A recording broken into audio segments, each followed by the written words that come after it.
Olá pessoal, estamos aqui gravando o nosso quarto capítulo do livro do Padre Reginaldo Manzotti, Batalha Espiritual entre Anjos e Demônio.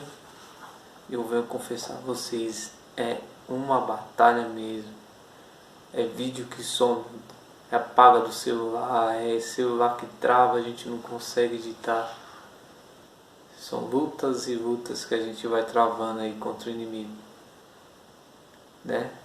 Mas Deus é maior e a gente segue em frente. Esse quarto capítulo é longo, então eu vou dividir em duas partes. Então vai ser quarto capítulo, parte 1, quarto capítulo, parte 2. Assim também fica até melhor para vocês que estão nos acompanhando. Quero agradecer aí, vocês que estão se inscrevendo.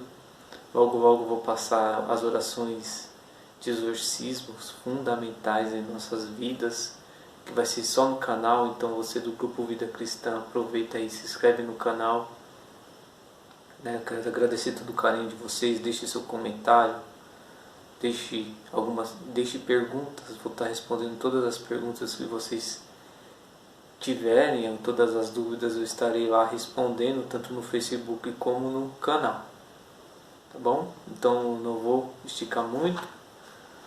O tema do quarto capítulo é As Ações do Maligno, né? Então estamos unidos em nome do Pai, do Filho e do Espírito Santo. Amém. Vamos pedir para que o Espírito Santo venha sobre nós, abrindo nossa mente, nossos olhos, nossos ouvidos, que nossas bocas saiam palavras santas, que o Espírito Santo transforme o nosso coração de dentro para fora. A verdadeira mudança ela vem de dentro para fora.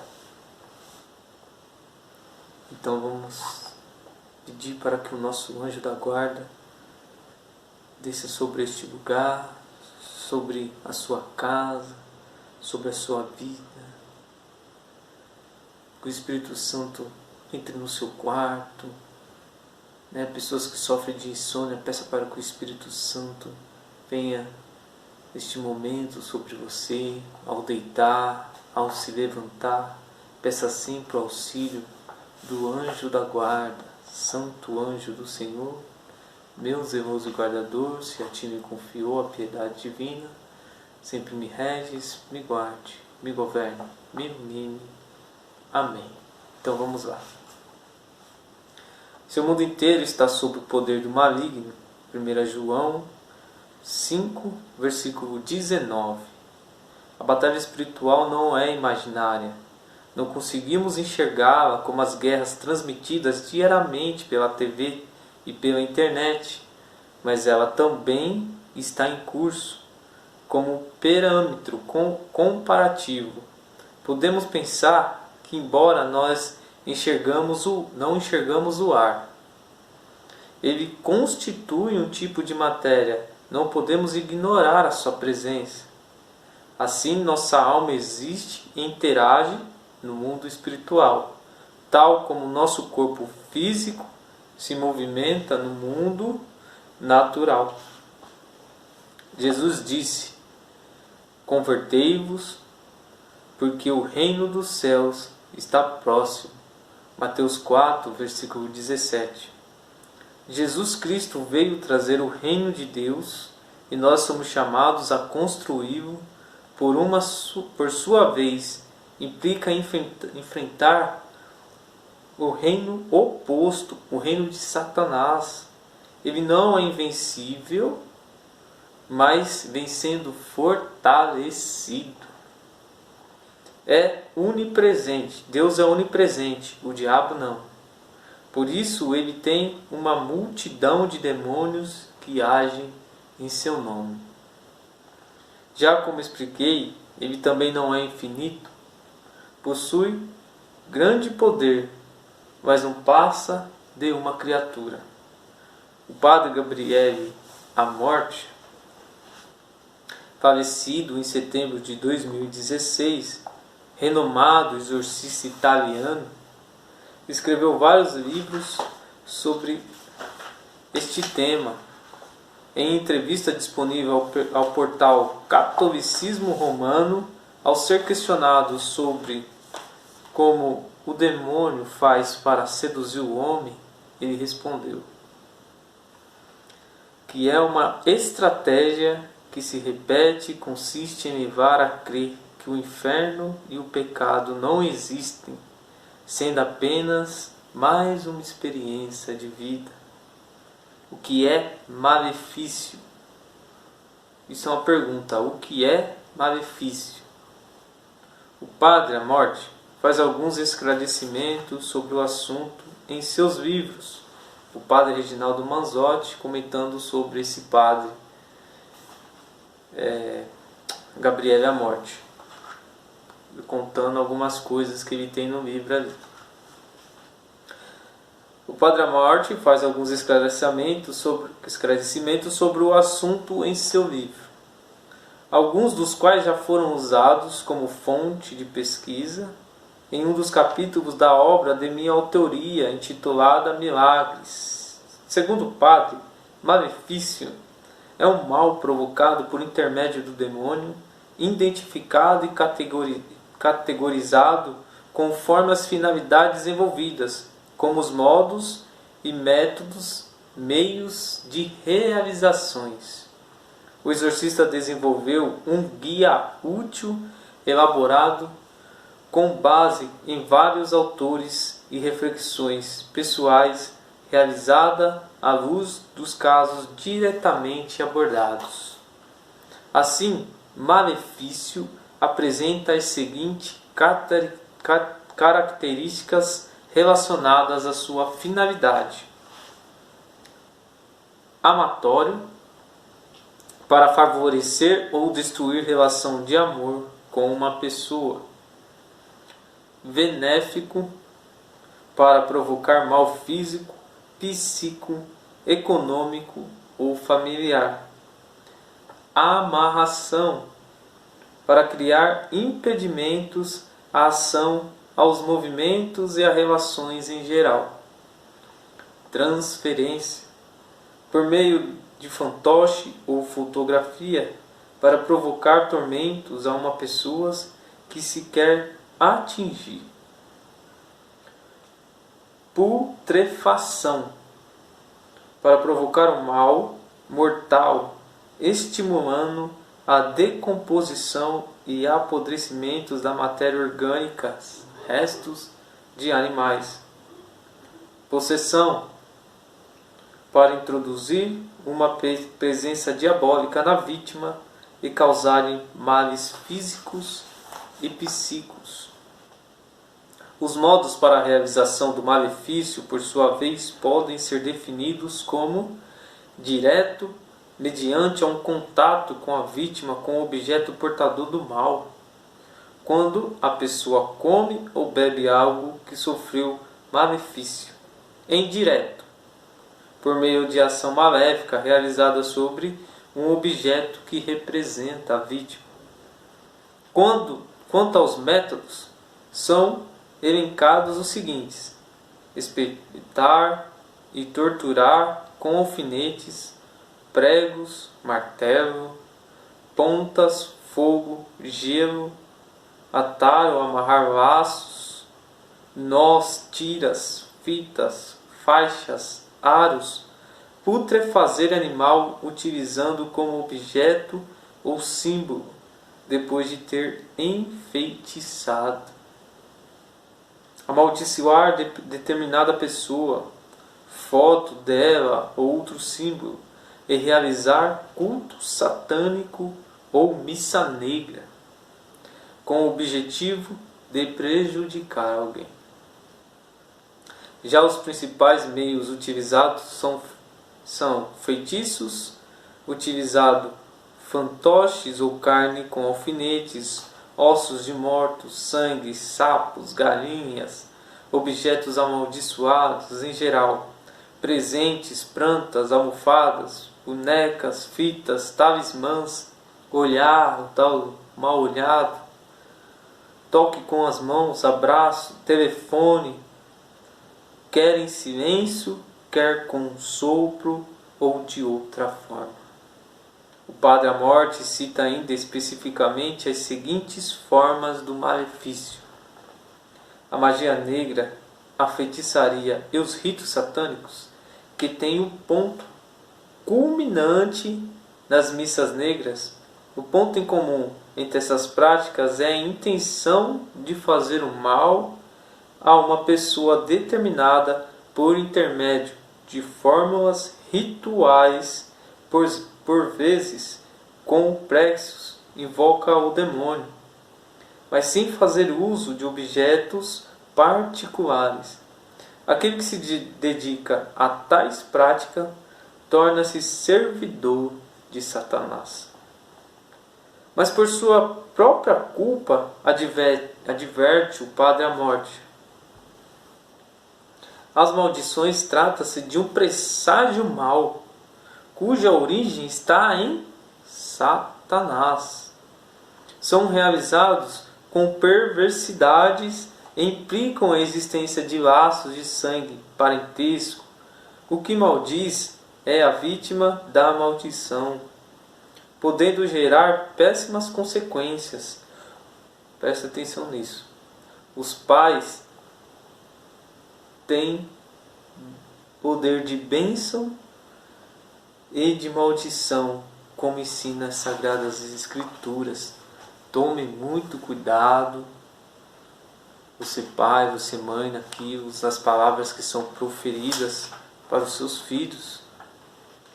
Os pais têm palavras de bênção e de maldição. Isso é bíblico, isso está na Bíblia, isso não é o padre, isso não é o Diego, isso não é um livro, é a Bíblia, isso é bíblico. A bênção do pai consolida a casa dos filhos, mas a maldição da mãe desenraiza os alicerces. Eclesiásticos 3, versículo 9. Muitas vezes os pais não têm consciência da força das palavras proferidas aos filhos nos momentos de raiva e nervosismo. O mal-olhado trata-se de um malefício feito a uma pessoa por intermédio do olhar. Porém, está errado o pensamento de que olhar torto ou enviesado transmite o malefício.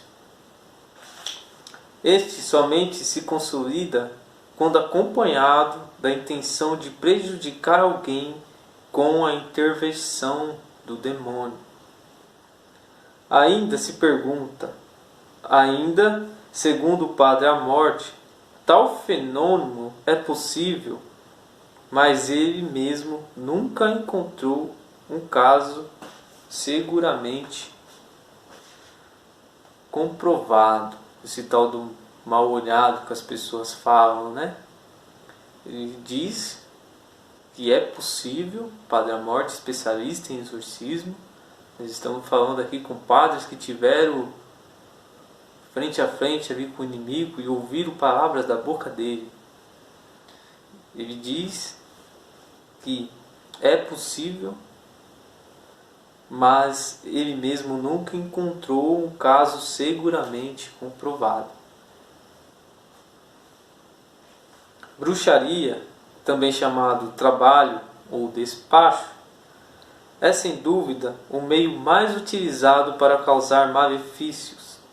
Trata-se de confeccionar um objeto feito de entranhas e variadas matérias, que se reveste de um valor quase simbólico daquilo que se expressa.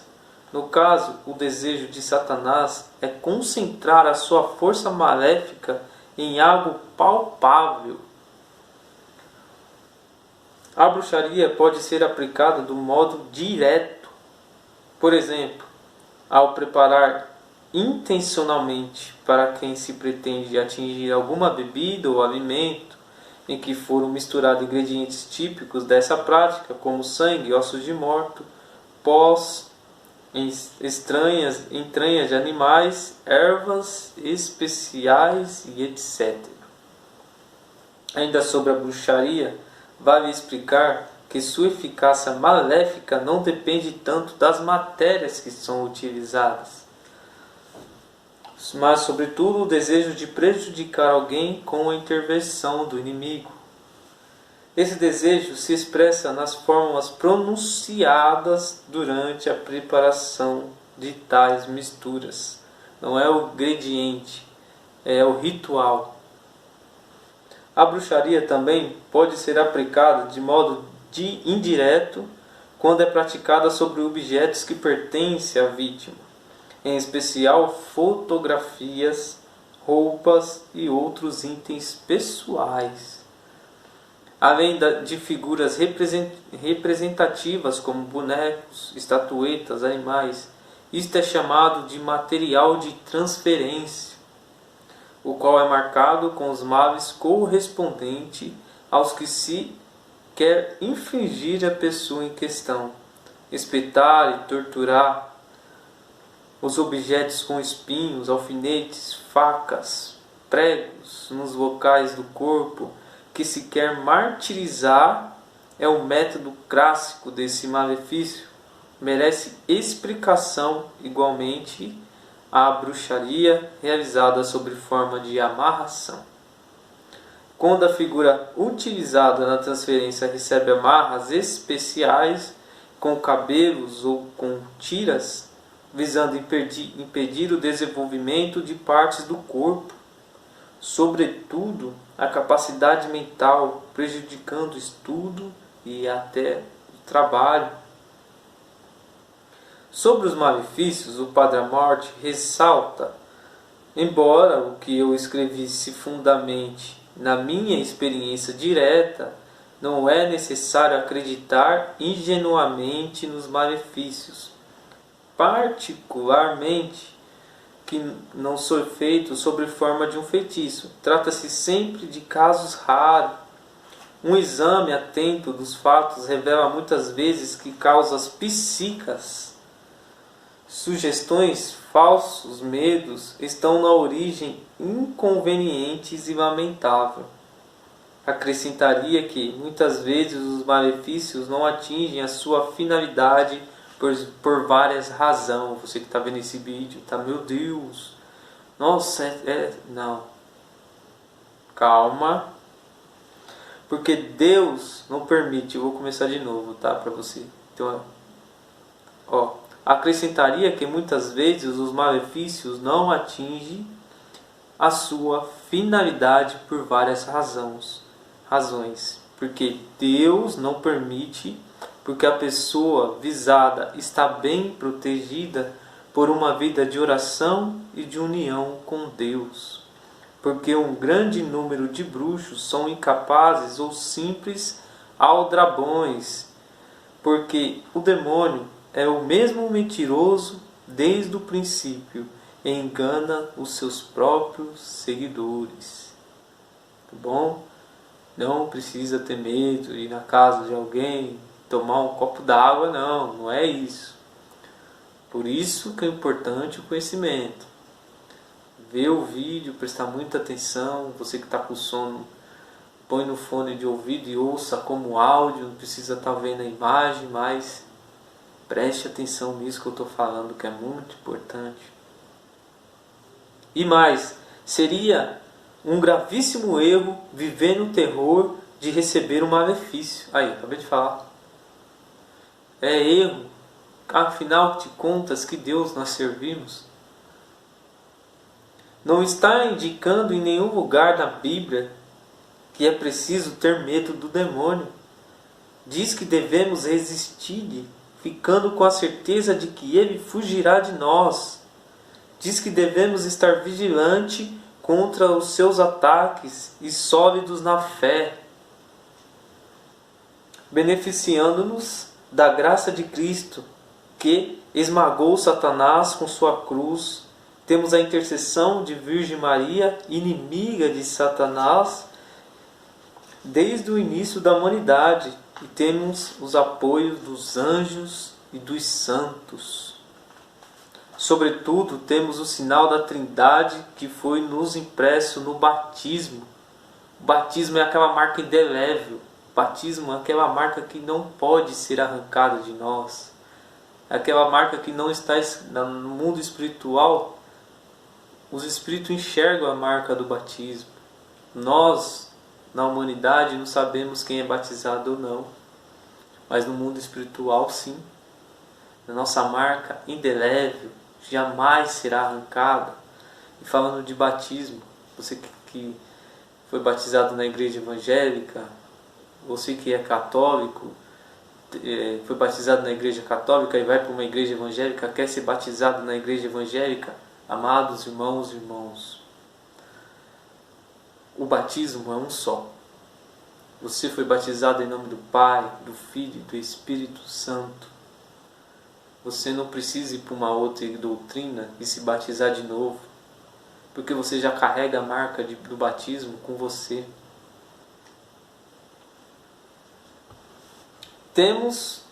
Se tivermos em comunhão com Deus, o demônio, o inferno inteiro é quem treme diante de nós, a não ser que lhe abramos as portas. Se tivermos em comunhão com Deus, o demônio e o inferno inteiro é quem teme diante de nós, a não ser que abramos a porta.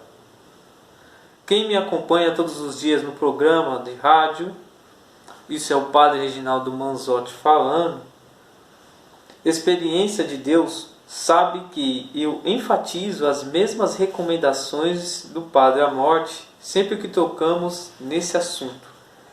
Não há o que temer quando estamos revestidos da armadura de Deus, em comunhão com Ele, em uma vida sacramental de oração.